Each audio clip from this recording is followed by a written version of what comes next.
सुहावन लागे। सीता के चढ़े लहरा दिया अमन भावन लागे।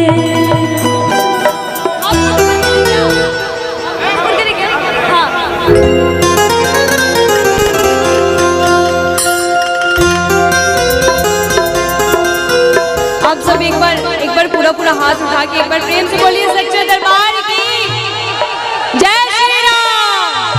वाह कि आज जनक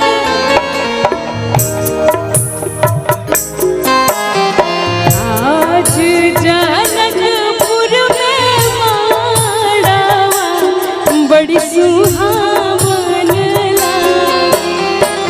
आज जनकपुर में बड़ी सुहावन लागे। सीता के चढ़े लहरा दिया मन भावन लागे। सीता के चढ़े लहरा मन भावन।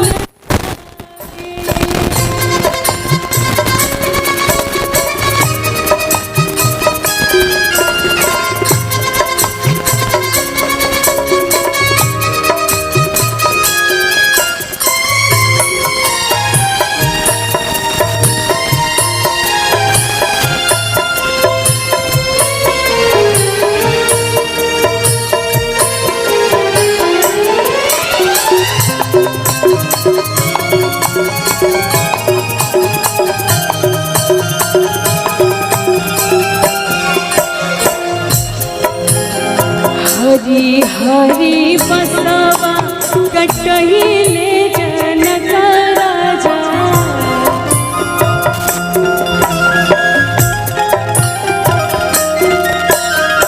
मन में सुनना मई बजेला आनंद बाजा।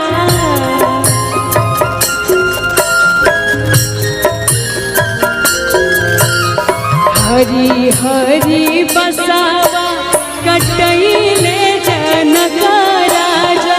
मन में सुनना मई बजेला आनंद बाजा।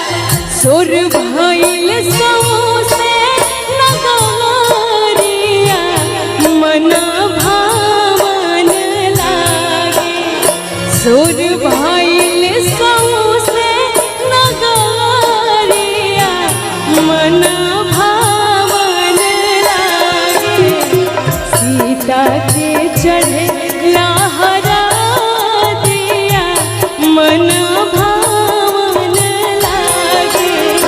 सीता के चढ़े लहरा दिया मन भावन लागे।